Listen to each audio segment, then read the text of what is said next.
Twelfth का Indian economy का एक इम्पॉर्टेंट चैप्टर है। चैप्टर का नाम है एनवायरनमेंट एंड सस्टेनेबल डेवलपमेंट। ठीक है, एक चीज़ अच्छा पहले मैं आपको बता दूं, एनवायरनमेंट सस्टेनेबल डेवलपमेंट को शुरू करने से पहले इस बात को ध्यान से समझ लीजिए। हम एक्चुअली में क्या करेंगे, आपको सभी लोगों को पता है एक बात कि एक आपके में बुक चलती है जिसका नाम है इंडियन इकोनॉमी। ठीक है, वैसे तो हम इसका मैक्सिमम पोर्शन कंप्लीट कर चुके हैं, लेकिन इस बात को थोड़ा ध्यान समझना कि हम यहाँ से आगे अब आपके चूँकि बोर्ड्स हैं तो उस पर्सपेक्ट से तैयारी करेंगे। इंडियन इकोनॉमी को हम 3 पार्ट में क्लासीफाई करेंगे। ठीक है, कौन से होंगे ये 3 पार्ट समझना पहले ध्यान से। सबसे पहले इंडियन इकोनॉमी का जो पहला पार्ट होगा इसको हम नाम देंगे, कोई भी एक पार्ट ए पार्ट नाम दे देंगे, फिर एक पार्ट होगा बी पार्ट, फिर एक पार्ट होगा सी पार्ट। पहले प्लीज़ मेरे भाई बहुत ध्यान से बात को समझना, आपकी इंडियन इकोनॉमी कंपेरेटिवली बहुत आसान हो जाएगी। क्या आसान हो जाएगी, ज़रा समझने की कोशिश करिए।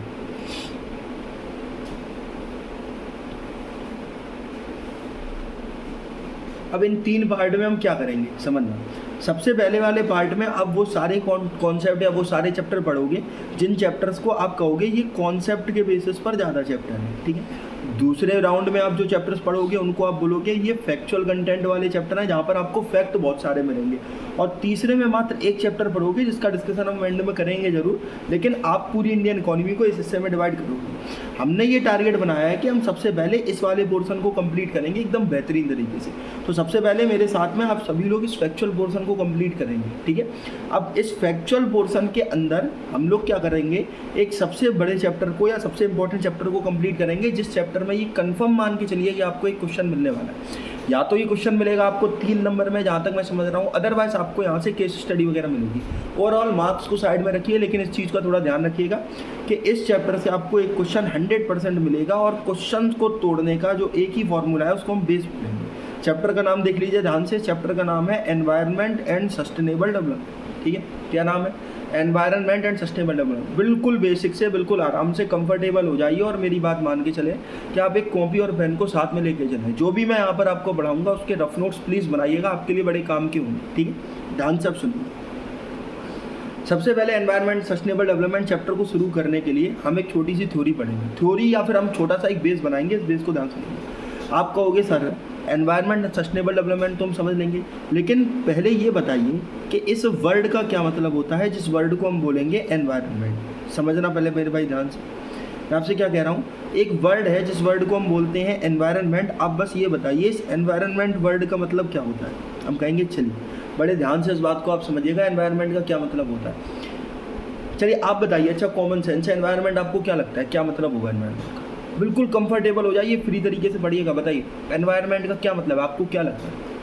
हम कहेंगे सर हमें इतना तो आइडिया नहीं है, लेकिन अगर हम अंदाज़ा लगाने पे आए तो हम एक बेसिक सा अंदाज़ा ये लगा सकते हैं कि मान लेते हैं ये पृथ्वी है, और आपको जहाँ तक पता होगा कि इस पृथ्वी में जो भी चीज़ें पाई जाएंगी, एनीथिंग, कोई भी चीज़ इस पृथ्वी में पाई जाएगी, हम जाने या अनजाने में उसको क्या कह जाते हैं, एनवायरनमेंट कहते हैं, या उसी को हम कहते हैं ये पार्ट ऑफ क्या है, एनवायरनमेंट है। हमने कहा अगर हम बचपन से यही सुनते आ रहे हैं तो हो सकता है एनवायरनमेंट का मतलब यही हो, तो हम आपकी डेफिनेशन को बस एक लैंग्वेज दे देते हैं। ध्यान से सुनिए, हमने क्या कहा, हमने एक बहुत बेसिक सी बात कही, सर आप एक बात बताओ क्या इसको हम प्लेनेट बोल सकते हैं, अर्थ को हम प्लेनेट बोल दें, एक प्लेनेट ही तो है। ठीक है सर कह दे रहे हैं, तो या फिर हम इसको बोल रहे हैं प्लेनेटरी। ठीक है, अब इस प्लेनेटरी में क्या है, ध्यान से सुनिएगा। इस प्लेनेटरी में 2 तरीके की चीज़ें हैं। पहली जो चीज़ है उसको आप क्या बोलोगे सर जी, रिसोर्सेस। क्या बोलेंगे हम इसको सर, रिसोर्सेस।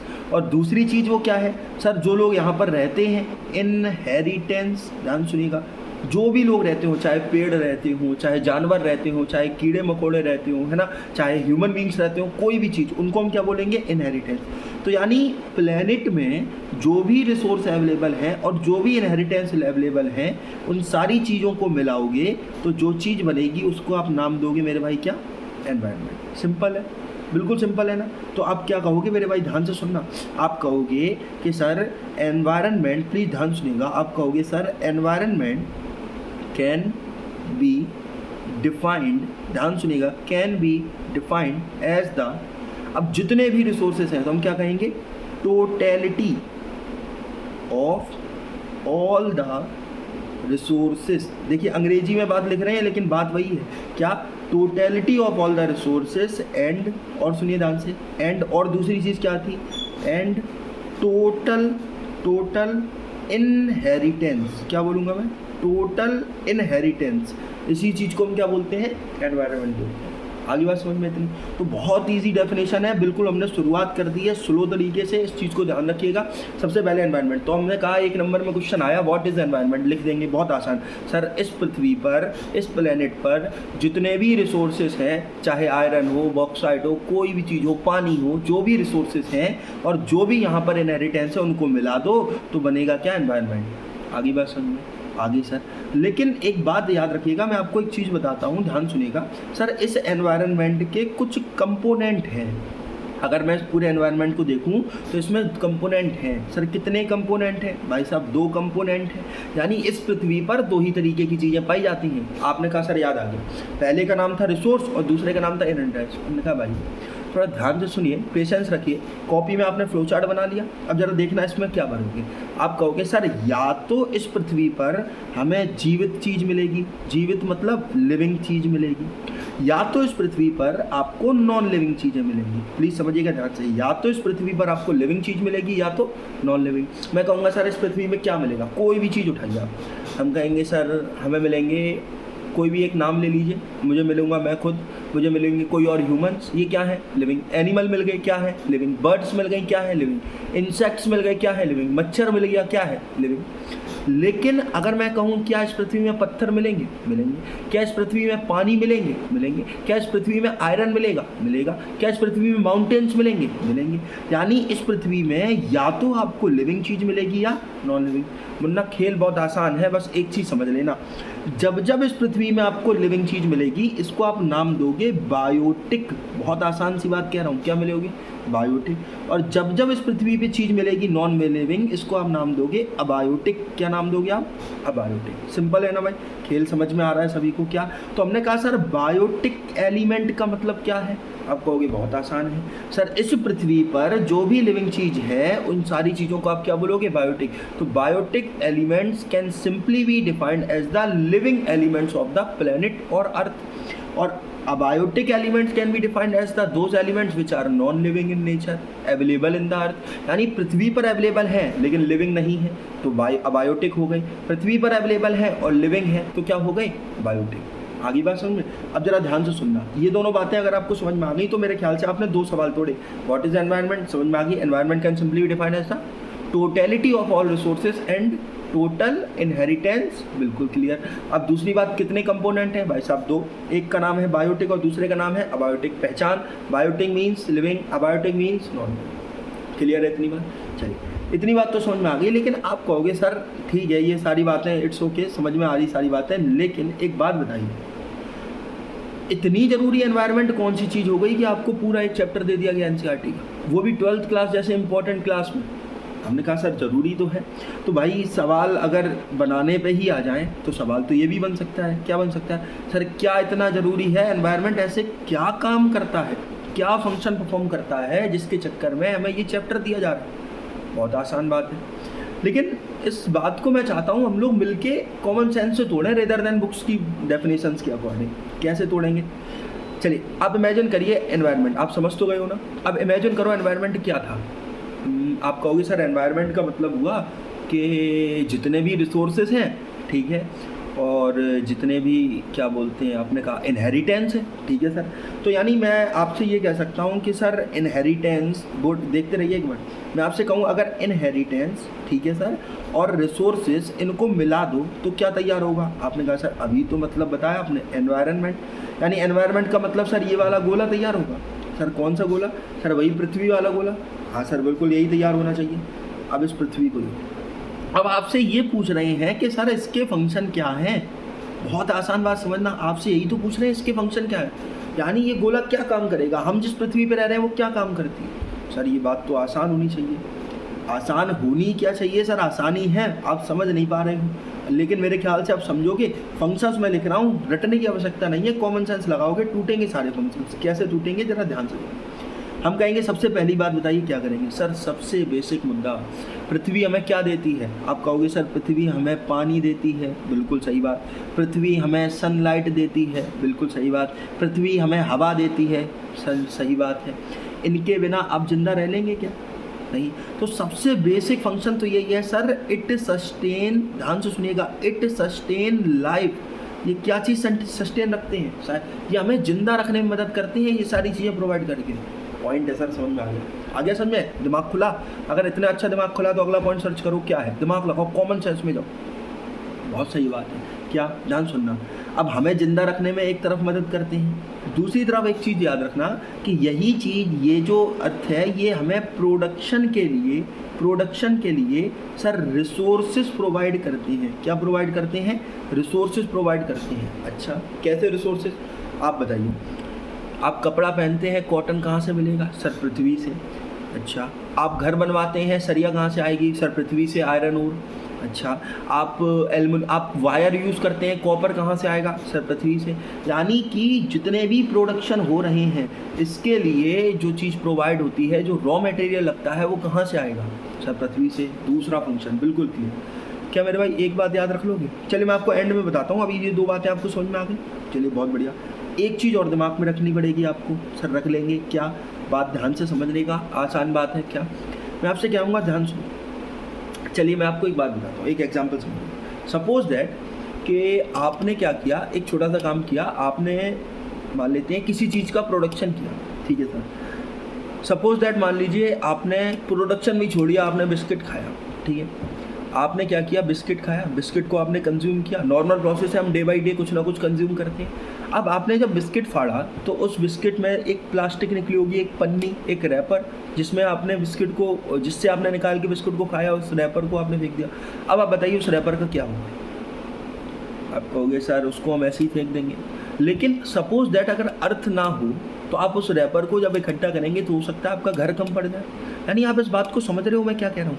जितने भी इस अर्थ पर, ध्यान सुनेगा, जितने भी लोग हैं जो चाहे प्रोडक्शन करते हो चाहे कंजप्शन करते हो, उससे जनरेट होता है मेरे भाई वेस्ट। क्या जनरेट होता है? वेस्ट। और इस वेस्ट को एब्जॉर्ब करने की क्षमता किसके पास है सर? पृथ्वी के पास है। यानी जितना भी वेस्ट जनरेट होगा पृथ्वी उसको एब्जॉर्ब करेगी। तो यानी खेल बहुत आसान। पृथ्वी पहले तो प्रोडक्शन के लिए हमें गुड्स प्रोवाइड करेगी, सॉरी रॉ मटेरियल प्रोवाइड करेगी, और दूसरा जब हम उसको प्रोड्यूस या कंज्यूम कर लेंगे तो जो वेस्ट होगा उसको भी वो एब्जॉर्ब करेगी। यानी पृथ्वी का रोल समझ रहे हो? पहले गुड्स को देना और उसके बाद वेस्ट को एब्जॉर्ब करना। एक साइकिल देखिए, गुड्स को देना और वेस्ट को एब्जॉर्ब करना। मेरे ख्याल से आपको ये बात समझ में आ रही होगी। देखिए जरा ध्यान से, ये तीन फंक्शन समझ में आ गए। दिमाग में रखना मेरे भाई, बहुत आसान बात बता रहा हूँ। एक आखिरी बात ये बता दे रही हूँ, ध्यान से सुन लेना कि भैया ये एक चीज़ याद रख लो कि ये इम्प्रूव करने में क्या चीज़ sir? Quality of life. Life की क्वालिटी को इम्प्रूव करने में बहुत अच्छा मदद करती है। अब इसका क्या मतलब हुआ? क्वालिटी ऑफ लाइफ को कैसे इम्प्रूव करें, सोचिए। अच्छा, आपने ये सुना है हेल्थ इज़ वेल्थ, है ना? शरीर है तो सब कुछ है, हेल्थ ही सब कुछ है सर, सुना तो है। तो अच्छा, इसका एक मतलब समझने की कोशिश करिए। अच्छी हेल्थ कैसे मिलेगी आपको? एयर कंडीशनर्स में रह के या फिर आपको नेचुरल हवा से सर? नेचुरल हवा से। यानी आप ये बात समझ रहे हो ना कि जितनी अच्छी हवा होगी, जितने ज़्यादा पेड़ पौधे होंगे, जितनी रिच ऑक्सीजन होगी, जितने अच्छे यहाँ पर एनवायरमेंटल कंडीशंस होंगी, जितना कम पॉल्यूशन होगा, उतनी अच्छी हेल्थ रहेगी। और अच्छी लाइफ कब हो सकती है? जब एनवायरनमेंट बहुत अच्छा हो, फ्री हो, पॉल्यूटेड ना हो, बहुत चीज़ें हों, एनवायरनमेंट डिग्रेड ना हो रहा हो, यही सारी हैं। तो एक अच्छा एनवायरनमेंट आपके लिए क्या कर सकता है sir? The quality of life को इम्प्रूव करेगा। समझ में आ रही ना बात आपको? मैं किस क्वालिटी की बात कर रहा हूँ?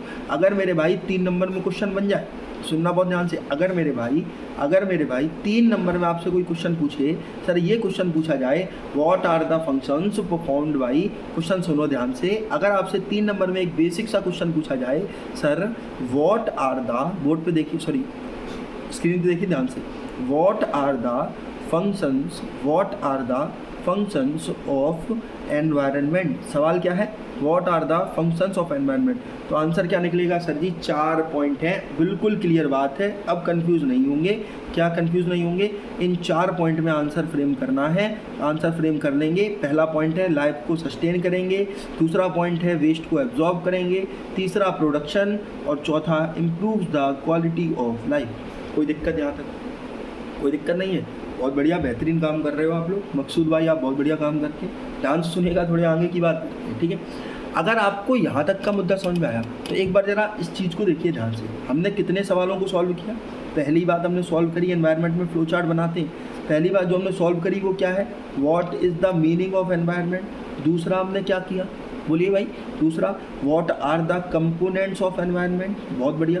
तीसरी बात हमने क्या कही, हमने कही sir what are the functions of environment. ये 3 सवाल हमने सॉल्व करे, ठीक है।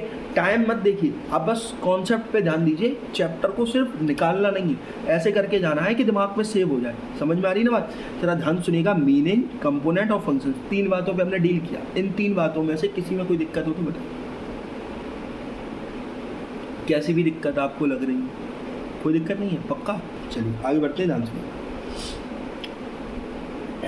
अब आगे की कथा शुरू करने से पहले मैं आपको एक बहुत बेसिक से मुद्दे पे घुमाता हूँ, सुनना ज़रा ध्यान से। सर कौन सा मुद्दा है?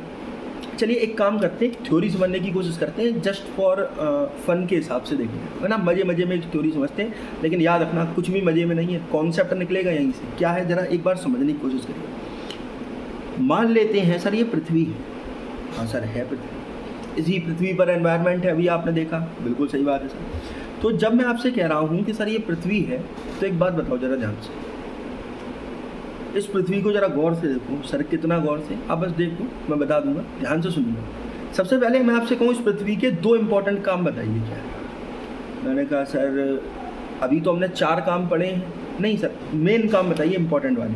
ये अच्छा, चलिए मैं कहता हूँ सर सबसे इम्पोर्टेंट काम है, ये पृथ्वी हमें, याद आ गई बात, ये पृथ्वी हमें रिसोर्स प्रोवाइड करती है। समझना, ये पृथ्वी हमें क्या देती है? रिसोर्स। यानी पृथ्वी जिस चीज़ को दे रही है हमें, यानी हम पृथ्वी से जो ले रहे हैं वो क्या है सर जी? रिसोर्स। तो क्या हम पृथ्वी को कुछ दे भी रहे हैं? सर अभी पढ़ा था, याद करें, हम सर पृथ्वी को एक चीज़ रिटर्न भी कर रहे हैं। क्या? ध्यान सुनिएगा, हम पृथ्वी को एक चीज़ रिटर्न भी कर रहे हैं, उस चीज़ को नाम बोलते हैं हम वेस्ट। क्या बोलेंगे भाई? वेस्ट। ध्यान से सुनना, हम पृथ्वी से एक चीज़ ले रहे हैं और हम पृथ्वी को एक चीज़ दे रहे हैं। क्या चीज़ ले रहे हैं और क्या चीज़ दे रहे हैं? सर R फॉर रिसोर्स हम ले रहे हैं और W फॉर वेस्ट हम दे रहे हैं। अच्छा, आपसे बहुत बेसिक सी एक बात पूछता हूँ, हम पृथ्वी से कितने रिसोर्स ले सकते हैं और हम पृथ्वी को कितना वेस्ट दे सकते हैं? इसकी कोई लिमिट है? सर जी है। ध्यान सुनना, यानी इस चीज़ की क्या होती है? एक लिमिट। किस चीज़ की लिमिट होती है? रिसोर्सेस को एक्सट्रैक्ट करने की, ठीक है सर, और वेस्ट को डिग्रेड करने की या एब्जॉर्ब करने की एक लिमिट है। क्या है? लिमिट है।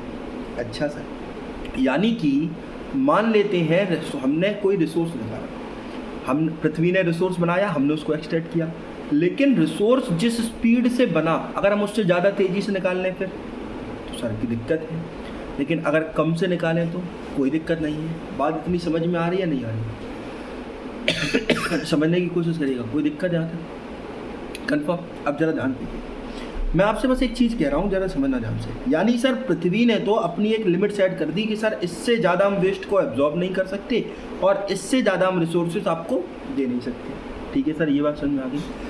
याद रखेंगे एक बात, ध्यान सुनना, ये जो वर्ड आ रहा है ना आपके सामने, लिमिट, सुनना, ये वर्ड जो आ रहा है आपके सामने क्या? लिमिट। इस लिमिट को हम बहुत आराम से एक नाम देंगे। देख, बहुत धीरे समझा रहा हूँ, ध्यान से सुनना भाई। इस लिमिट को हम एक नाम देंगे मेरे भाई, कैरिंग कैपेसिटी। क्या नाम देंगे? Carrying capacity. यानी कि एक लिमिट है रिसोर्सेज को खींचने की और वेस्ट को देने की, और इस लिमिट को हम सप्रेम क्या बोलेंगे सर? कैरिंग कैपेसिटी बोलेंगे। यानी कैरिंग कैपेसिटी मतलब कभी नहीं पूछा जाएगा, सिर्फ आप कॉमन सेंस लगाना और ध्यान से सुनना। कैरिंग कैपेसिटी का मतलब सर वो लिमिट जिससे हम रिसोर्स एक्सट्रैक्ट करेंगे और वेस्ट को डिग्रेड करेंगे। ठीक है सर, समझ में आ गई बात? अब ठीक है सर, इस लिमिट का क्या करें? मैं आपको एक बहुत सिंपल सी बात कहती हूँ। कैरिंग कैपेसिटी एक बहुत सिंपल सी बात कहती है। क्या कहती है सर? 2 बातें हैं इसके अंदर। पहली बात, कैरिंग कैपेसिटी क्या कहती है सर जी? पहली बात जो कैरिंग कैपेसिटी कह रही है वो बात ये है, सुनना बहुत ध्यान से। पहली बात जो कैरिंग कैपेसिटी कह रही है वो बात ये है कि रिसोर्सेस को जो हम एक्सट्रैक्ट कर रहे हैं, रिसोर्सेस को जो हम एक्सट्रैक्ट कर रहे हैं, ये इसके फॉर्मेशन से ज़्यादा नहीं होना चाहिए। ये इसके फॉर्मेशन से ज़्यादा नहीं होना चाहिए, पहली बात। दूसरी तरफ क्या है, इसको भी ध्यान से सुनिएगा। दूसरी तरफ ये है कि भैया जितना वेस्ट अर्थ एब्जॉर्ब कर सकती है, आप उससे ज़्यादा वेस्ट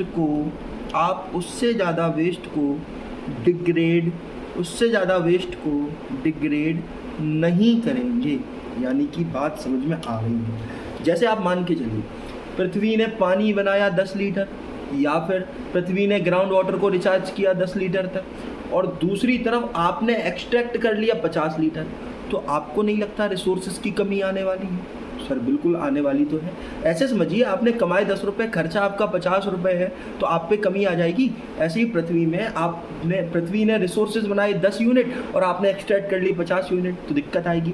तो कैरिंग कैपेसिटी कहती है कि पृथ्वी की क्षमता के अंदर रहो, पृथ्वी की लिमिट के अंदर रहो। और ये लिमिट क्या है कि रिसोर्सेज को जो आप एक्सट्रैक्ट कर रहे हो, ये उसके बनने की क्षमता से ज़्यादा ना हो जाए, और दूसरी तरफ जो वेस्ट आप उसे दे रहे हो, वो वेस्ट इतना ना हो जाए कि वो पृथ्वी उसको डिग्रेड ही ना कर पाए।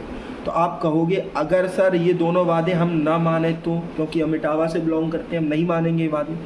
अगर आप वादे नहीं मानिएगा तो किसी का कुछ नहीं जाएगा, बस एक प्रॉब्लम जनरेट होगी, जिस प्रॉब्लम को हम बोलते हैं एनवायरनमेंटल, प्लीज़ ध्यान से सुनिएगा, इस प्रॉब्लम को हम बोलते हैं एनवायरनमेंटल, बोलिए एनवायरनमेंटल क्राइसिस। क्या बोलते हैं हम? Environmental crisis. बहुत सिंपल भाषा में ध्यान सुनिएगा। यानी सर एक बहुत बेसिक सा मुद्दा टूट गया। क्या सर एनवायरनमेंटल क्राइसिस का मतलब क्या है? बहुत सिंपल, जब एनवायरनमेंट पे कोई दिक्कत आती है, इसी को हम बोलते हैं एनवायरनमेंटल क्राइसिस। अब दिक्कत क्या आती है, चलिए छोड़िए, ये बताइए एनवायरनमेंटल क्राइसिस क्यों होती है? बहुत सिंपल बात है सर, जब रिसोर्सेज एक्सट्रैक्ट ज़्यादा होने लगे और फॉर्मेशन कम हो जाए। रिसोर्सेज एक्सट्रैक्ट ज़्यादा हो, फॉर्मेशन कम हो, तो क्या हो जाएगी? Environment crisis. और जब वेस्ट को आप डिग्रेड ज़्यादा करो, इतना ज़्यादा डिग्रेड करो कि वो बचा ना पाए, पृथ्वी की एब्जॉर्प्शन कैपेसिटी में ही ना हो, तो इसको हम क्या बोलेंगे? इसको हम बोलेंगे क्या कि भैया आप अब लिमिट क्रॉस कर चुके हो, आप कैरिंग कैपेसिटी के बियॉन्ड जा चुके हो, और आपने एनवायरनमेंट में एक दिक्कत क्रिएट कर दी। इस दिक्कत को क्या बोलते हैं? Environmental crisis. प्लीज़ इस कॉन्सेप्ट को बहुत ध्यान से देखो, मोस्ट इंपॉर्टेंट कॉन्सेप्ट है ना। और इस टॉपिक से बड़े बड़े क्वेश्चन टूटेंगे, ध्यान से बस आप सुनिए और इस बात को बहुत ध्यान से देखिए। कोई दिक्कत हो तो बता दीजिए।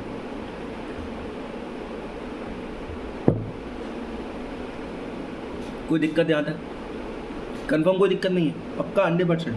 चलिए अब मैं आपसे एक बात पूछता हूँ, बताइए, इतना मुद्दा समझ में आ गया ना आपको? ठीक है, आपको पता चल गया एनवायरमेंटल क्राइसिस, एनवायरनमेंट पे खतरा क्यों आता है? बिल्कुल आता है सारा, क्योंकि हम कैरिंग कैपेसिटी के बियॉन्ड जाते हैं। यानी कैरिंग कैपेसिटी दो बातें कहती हैं, हम दोनों बातों को तोड़ देते हैं तो क्या हो जाता है? Environmental crisis. अब जरा एक बात बताइए, ध्यान सुनिए, आपसे सच में एक क्वेश्चन पूछा जाए, अभी तो हम हाइपोथेटिकली देख रहे थे, मान लीजिए आपसे सही से पूछा जाए कि सर वो रीजंस बताओ, वो कारण बताओ, ध्यान सुनना मेरे भाई, वो कारण बताओ किस चीज़ के, कि सर एनवायरनमेंटल जो क्राइसिस होती है उसके क्या रीज़न है? आप कहोगे सर मुद्दा अभी तो आपने बताया, क्या दो ही कारण है, रिसोर्सेज का एक्सट्रैक्शन ज़्यादा, फॉर्मेशन से भी, दूसरा वेस्ट इतना जनरेट कर दो कि अर्थ की कैपेसिटी ना हो उसको बचाने की या एब्जॉर्ब करने की। ठीक है, लेकिन ये बताइए कि ये तो आपने बहुत दूर की बात बता दी, मैं आपसे बेसिक्स पूछ रहा हूँ। क्या बेसिक्स है? ये बताइए रीज़न क्या है, क्यों कैरिंग कैपेसिटी के बियॉन्ड जा रहे हैं? यानी अंदर की बात हम पूछ रहे हैं। यानी ये हमारे माइंड में सेव जरूर है। क्या सेव है? कि भैया एनवायरमेंटल क्राइसिस वजह से आती है क्योंकि हम कैरिंग कैपेसिटी के पीछे आते हैं। ठीक है, माइंड में रखिए, इसको बाहर मत लाइए। आप बस इतना बताओ कि रीज़न क्या है, क्यों कैरिंग कैपेसिटी के बियॉन्ड जाते हैं। यानी इसी को लेके एक और सवाल जो बन सकता है वो क्या बन सकता है कि भैया हम अपनी कैरिंग कैपेसिटी को, ध्यान सुनिएगा, हम अपनी कैरिंग कैपेसिटी के बियॉन्ड क्यों चले जाते हैं, हम इसको क्यों क्रॉस करने लगते हैं। सिंपल सी बात आपसे ये पूछी जा सकती है, समझ में आ रही है बात? सवाल तक पहुँचिए, नहीं आया पीछे जाइए वीडियो में दोबारा से देखिए, लेकिन यहाँ तक पहले पहुँचिए। अब हमें ये बात तो समझ में आ गई सर, पॉइंट बताने हैं तो वो पॉइंट बताने हैं यहाँ पर, मेरे भाई ध्यान सुनना, पॉइंट बताने हैं तो मुझे वो पॉइंट बताने हैं यहाँ पर जिसकी वजह से हम ये कह सकें कि हाँ भैया एनवायरनमेंट में खतरा आ रहा है, या फिर हम इसकी वजह से ये कह सकें कि हम कैरिंग कैपेसिटी के बियॉन्ड जा रहे हैं। अब आप बताओ, सोचो ज़रा, ध्यान रखो और सोचो कि हम इतने ज़्यादा रिसोर्सेज क्यों एक्सट्रैक्ट कर रहे हैं कि अर्थ बना भी नहीं पा रहा फिर भी हम एक्सट्रैक्ट कर रहे हैं। हम कहेंगे बहुत सिंपल सी बात होगी सर ये तो। अब जरा आप देख के रहना, डब्बे पे डब्बे बनाएंगे बस आपको सॉल्व करने हैं। क्या, ध्यान सुनना,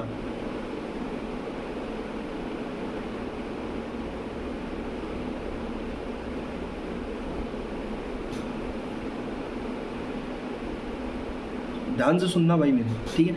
सबसे पहले आप बताओ भैया, आप ये बताओ क्या हमारी पॉपुलेशन इंक्रीज हो रही है या नहीं हो रही? बिल्कुल। अब बताओ भाई, जितने ज़्यादा लोग होंगे उतने ज़्यादा रिसोर्सेज भी चाहिए भाई। एक लोग है तो पानी कम लगेगा, 2 लोग हैं तो ज़्यादा, 50 हो गए तो और ज़्यादा, 100 हो गए तो और ज़्यादा। और हमारी जनसंख्या दिन दुगने रात चौगने की स्पीड से तो बढ़ ही रही है। इसका मतलब पॉपुलेशन राइज कर रही है, और पॉपुलेशन राइज कर रही है तो सर रिसोर्सेज को ज़्यादा खींचना पड़ेगा कि नहीं खींचना पड़ेगा? पॉइंट है सर बात में। इतना ही अच्छा समझ में आया तो एक बात और बताओ, क्या हमारे यहाँ पर इंडस्ट्रीज़ बढ़ती जा रही हैं या नहीं आ रही? बोलो भाई, क्या हमारे यहाँ पर इंडस्ट्रीज़ इंक्रीज़ हो रही हैं? सर बिल्कुल हो रही हैं। जब इंडस्ट्रीज़ इंक्रीज़ होंगी, मान लो कॉटन की इंडस्ट्री बढ़ गई भाई, तो एक बात बताओ ज़रा, कॉटन की इंडस्ट्री बढ़ गई तो कॉटन कहाँ से आई? सर एनवायरनमेंट से। तो ज़्यादा रिसोर्सेज लगेंगे या नहीं लगेंगे? सर बिल्कुल लगेंगे। जितनी ज़्यादा इंडस्ट्रीज आएंगी उतना तगड़ा क्या होगा? ध्यान सुनिएगा, जितनी ज़्यादा इंडस्ट्रीज आएंगी उतने ज़्यादा क्या चाहिए? रिसोर्सेज। और जितने ज़्यादा रिसोर्सेज उतनी तेज़ी से क्या होगा? एक्सट्रैक्ट। अब हमने एक साइड में, इधर देखिए ध्यान से, हमने एक साइड में एक्सट्रैक्शन यानी रिसोर्सेज को खींचने की स्पीड तो हमने बहुत बढ़ा दी। समझ रहे हो आप? हमने क्या किया? खींचने की स्पीड तो बहुत बढ़ा दी, लेकिन रिसोर्स जो फॉर्म होंगे वो तो अपनी स्पीड से होंगे, उसमें कोई मशीन तो नहीं लगा सकते, वो तो अपने ही स्पीड से होंगे। तो फॉर्मेशन की गति धीरे रह गई और एक्सट्रैक्शन की स्पीड बढ़ गई, इसलिए रिसोर्स जो है वो खतरे में आते गए और बीच में एक प्रॉब्लम जनरेट हो गई जिसको ईसी बोलते हैं। क्या बोलते हैं? ईसी। ईसी का मतलब इलेक्ट्रॉनिक कार। बहुत मारूंगा भाई। ईसी का मतलब है एनवायरमेंटल क्राइसिस, है ना? अब जरा ध्यान सुनना, 2 बातें समझ में आ गई। यानी समझ में आ गया सर, जितनी ज़्यादा इंडस्ट्रीज उतने ज़्यादा रिसोर्सेज, और जितने ज़्यादा रिसोर्सेज चाहिए उतनी एक्सट्रैक्शन बढ़ जाएगी, क्राइसिस आएगी। ठीक है सर, पॉपुलेशन बढ़ेगी, रिसोर्सेज ज़्यादा है, ज़्यादा खींचोगे क्या हो जाएगी? सर क्राइसिस आएगी। अच्छा एक बात और बताओ, ध्यान सुनना, मैं एक पॉइंट लिख रहा हूँ, एयर एंड वाटर पॉल्यूशन। मैं एक बात लिख रहा हूँ, क्या? Air and water pollution. अब ये बताओ सर, इसकी वजह से क्या हुआ? कॉमन सेंस लगा दो, मान जाऊँगा। एयर और वाटर पॉल्यूशन से रिसोर्स एक्सट्रैक्शन, ये समझ में नहीं आई बात कुछ, ना मेरे आई ना मैं जान सकता हूँ आपको भी नहीं आई। थोड़ा बुद्धि लगाओ और बताओ जरा, ये कहानी कहाँ पर जुड़ेगी जाके?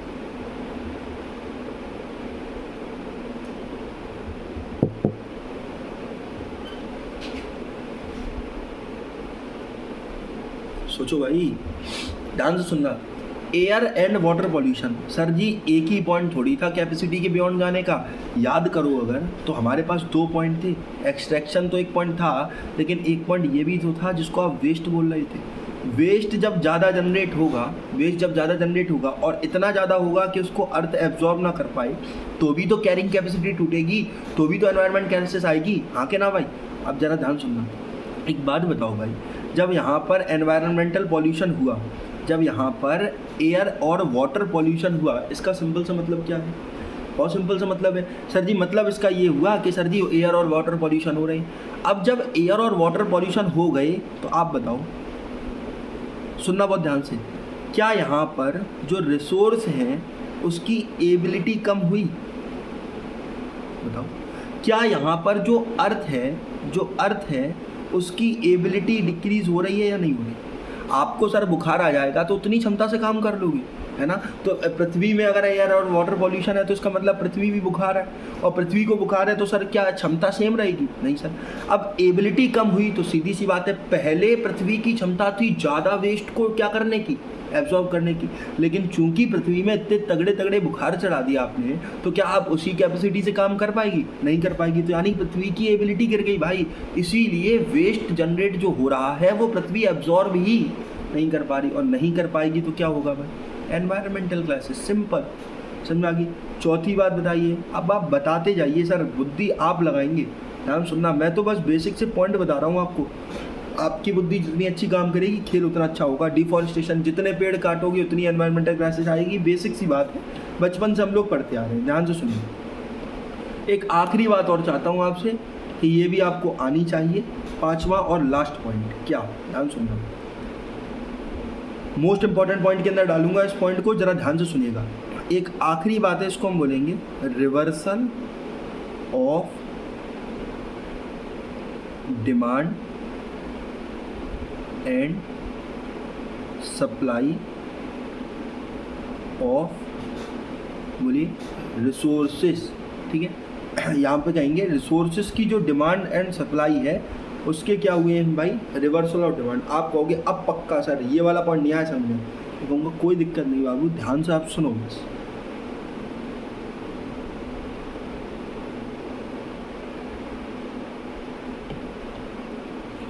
ये वाला पॉइंट नहीं आया ना आपको समझ में? अब जरा देखिए ध्यान से। हमने कहा सर प्रोसेस रिवर्स हो गई।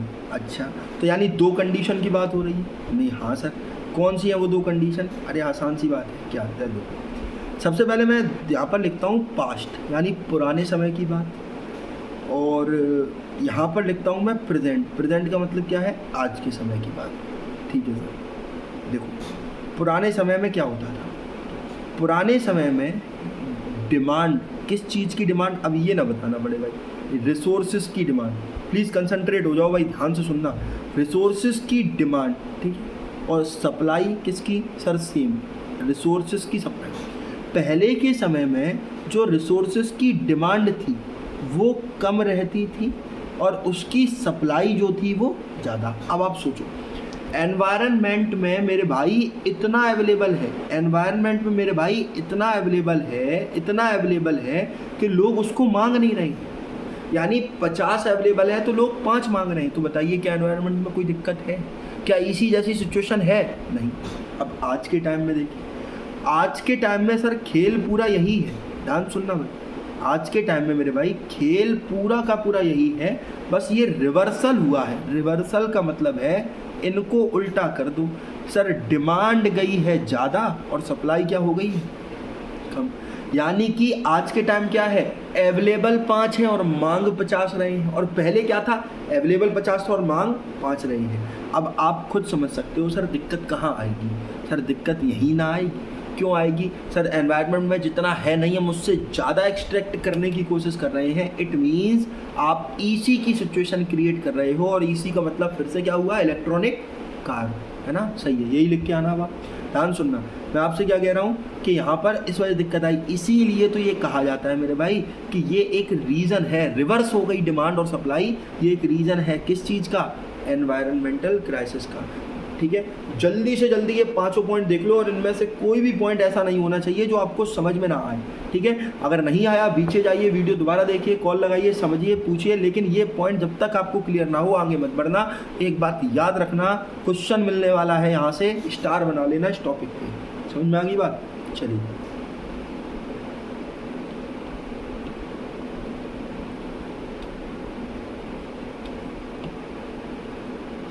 आगे बात यहाँ तक समझ में? कोई दिक्कत हो यहाँ तक तो पूछ लीजिए भाई। कैसी भी कोई खांसी उल्टी बीमारी वगैरह कुछ नहीं है? कंफर्म 100% पक्का? चलिए, अब इसके आगे का पूरा खेल हमें सिर्फ बखियाँ उधेड़नी है एनवायरमेंटल क्राइसिस नाम की। यानी इस चैप्टर में जितनी भी चीज़ें हैं वो अब तक ख़त्म हो चुकी हैं। अब सिर्फ एक मुद्दा आपको पढ़ना है, जिस मुद्दे का नाम है एनवायरमेंटल क्राइसिस। क्या मुद्दे का नाम है? Environmental crisis. आ रही बात समझ में? क्या है? अब जरा ध्यान सुनना।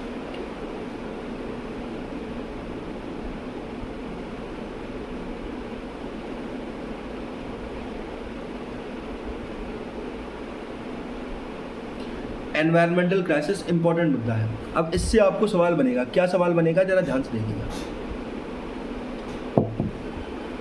सुनिएगा ध्यान से। मैं आपसे कह रहा हूँ एनवायरमेंटल क्राइसिस, हम एक काम करते हैं, इसको थोड़ा एक अलग एंगल देते हैं। एनवायरमेंटल क्राइसिस वाले टॉपिक को मेरे भाई हम दो हिस्सों में तोड़ देंगे। पहला हिस्सा जो होगा उसको हम बोलेंगे इंडिया के अंदर, इस क्राइसिस को हम देखेंगे, और दूसरा हिस्सा जो होगा उसको हम नाम देंगे इन वर्ल्ड, दुनिया के अंदर हम इस हिस्से को देखेंगे।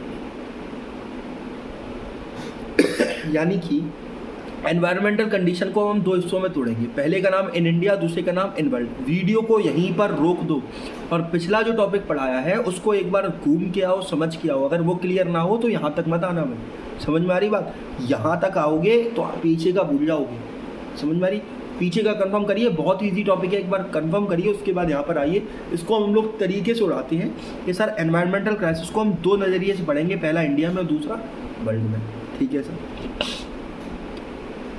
सबसे पहले हम इंडिया का ही टॉपिक स्टार्ट करते हैं। ठीक है, ठीक है सर। इंडिया के अंदर हम देखते हैं एनवायरमेंट कंडीशन क्या है क्राइसिस, कैसे है क्राइसिस। ठीक है, चलिए ध्यान सुनना। सबसे पहले इंडिया में अगर आपको क्राइसिस को जानना है कि एनवायरमेंटल क्राइसिस कैसे है, क्या है, तो मेरे ख्याल से आपको पहले पता होना चाहिए कि इंडिया में रिसोर्सेज कैसे हैं, कैसा एनवायरनमेंट है, तभी तो आप क्राइसिस को जान पाओगे। मैं आपको कहता हूँ इंडिया वाले टॉपिक को भी दो हिस्सों में तोड़ दो। देखिए आप 12th में हैं, अब इसको ये मत कहिएगा कि ये कॉम्प्लिकेटेड हो रहा है, कॉम्प्लेक्स हो रहा है। 12th में है, थोड़ा सा कॉम्प्लेक्स होगा, लेकिन आप समझोगे अगर दिमाग से तो समझ में आएगा। ठीक है, बोर्ड ध्यान से देखिएगा और इम्पॉर्टेंट पॉइंट है, इसको तरीके से कंसंट्रेशन के साथ सुनिएगा। सबसे पहले हम देखेंगे क्या इंडिया में सिचुएशन कैसी है, यानी कि एक्चुअली में एनवायरनमेंट की कंडीशन है क्या, और उसके बाद हम देखेंगे कि जो भी कंडीशन है उसमें कौन कौन से चैलेंजेस हमें फेस करने पड़ रहे हैं, है ना, सिंपल सी बात है। अच्छा, सिचुएशन वाला टॉपिक मैं कहूँगा आप हवा में उड़ाओगे 3 पॉइंट के अंदर तो हो जाएगा, नहीं होगा। मैं आपको एक बात बताता हूँ, जरा ध्यान से। इंडिया की एनवायरनमेंट सिचुएशन क्या है? मैंने कहा सर बहुत आसान बात है। सबसे पहले एक बात बताओ, जो याद आए वो लिखना। मैं आपसे कह रहा हूँ बहुत सिंपल सी एक बात बताइए, इस इंडिया को आप जानते हो, ये सदर्न इंडिया है। आपको नहीं लगता इस सदर्न इंडिया में यहाँ पर इस एरिया में ब्लैक सॉइल अवेलेबल है? सर बिल्कुल अवेलेबल है, कोई दिक्कत नहीं। आपको नहीं लगता इस एरिया में बहुत सारे मिनरल्स अवेलेबल हैं? सर बिल्कुल अवेलेबल है, कोई दिक्कत वाली बात नहीं है इसमें। ठीक है, यहाँ पर बहुत सारे एनवायरनमेंट के लिए रिसोर्स अवेलेबल है। जैसे मैं मिनरल्स के नाम लूँ आपके सामने, आपको देखने को मिलेंगे मिनरल्स लाइक आयरन ओर। ठीक है, आपको देखने को मिलेंगे इस एनवायरनमेंट में कोल देखने को मिलेगा, आपको देखने को मिलेंगे क्या बॉक्साइट देखने को मिलेंगे, आपको देखने को मिलेंगे क्या, आपको गोल्ड देखने को मिलेगा इंडिया में, आपको कॉपर देखने को मिलेगा इंडिया में। ये सारी चीज़ें आपको देखने को मिलेंगी। ब्लैक सॉइल है तो आपको बहुत अच्छा कॉटन देखने को मिलेगा। ठीक है, यहाँ पर आप जाओगे तो आपको क्या मिलेगा सर, इंडो गंगेटिक प्लेन, यानी कि गंगा नदी से सींचा हुआ जो एरिया है उसको इंडो गंगेटिक प्लेन बोलते हैं। यहाँ पर आपको बहुत अच्छी फसलें देखने को मिलेंगी, क्रॉप्स जैसे गेहूँ चावल, सबसे अच्छी फसल यहाँ पर होती है। यानी आप ये देखिए कि इंडिया में एक्चुअली मेरे भाई एनवायरनमेंट की कंडीशन तो बहुत शानदार है कि नहीं है भाई? आप देखो ज़रा इस चीज़ को ध्यान से, इंडिया में एनवायरनमेंट की कंडीशन बड़ी शानदार है ना। लेकिन इस कंडीशन को बिगाड़ने के लिए बहुत से फैक्टर वेट कर रहे हैं और हमने बहुत सारे चैलेंजेस को फेस किया यहाँ पर। कौन से वो चैलेंजेस हैं, ज़रा ध्यान सुनेगा। ये तो हो गई एनवायरनमेंट की इंडिया में सिचुएशन क्या है, लेकिन चैलेंजेस क्या है, ध्यान सुनेगा। इस पूरे चैप्टर में हमें मेजरली कुछ चेंजेस के बारे में पढ़ना है, जिसमें से नंबर देख लो आप कितने हैं, नंबर है 1 2 3 4 5, 5 चैलेंजेस के बारे में आपको पढ़ना है। ठीक है भाई, अब देखो ज़रा ध्यान से कौन से हैं ये 5 चैलेंजेस। सबसे पहले आपको पढ़ना है, सबसे पहले मान लेते हैं लैंड डिग्रेडेशन। क्या पढ़ना है आपको? Land degradation. हवा में उड़ाओगे सारे टॉपिक, ठीक है, बस ध्यान से देखते रहो। Land degradation. दूसरा आपको पढ़ना है सॉइल इरोजन। क्या पढ़ना है? Soil erosion. तीसरा आपको पढ़ना है डिफॉरेस्टेशन। ठीक है सर। चौथा आपको पढ़ना है एयर पॉल्यूशन। क्या पढ़ोगे आप? Air pollution. और पांचवा आपको पढ़ना है बायोडाइवर्सिटी लॉस। कौन से पढ़ोगे आप? Biodiversity loss. कोई दिक्कत यहाँ तक? बोलो भाई। कंफर्म 100%। चलिए अब इसके आगे आपको बस एक काम करना है सर, आपने हमें समझ में आ गया। पहले हमने क्या पढ़ा, सबसे पहले what do you mean by the term environment, समझ में आ गया। एनवायरनमेंट क्या है सर, इस दुनिया में, इस प्लेनेट में जितने भी रिसोर्सेज अवेलेबल हैं, ठीक है सर, इस प्लेनेट में जितने भी इनहेरिटेंस हैं सबको मिला दो तो क्या बनेंगे, एनवायरनमेंट, ठीक है सर। दूसरा हमने पढ़ा कितने कंपोनेंट है सर, 2, या तो जिंदा है या नॉन लिविंग। जिंदा है तो नाम बायोटिक, मरे हुए हैं तो बायोटिक। अच्छा एग्जाम्पल बता दो सर, बायोटिक और बायोटिक का एग्जाम्पल सिंपल है सर।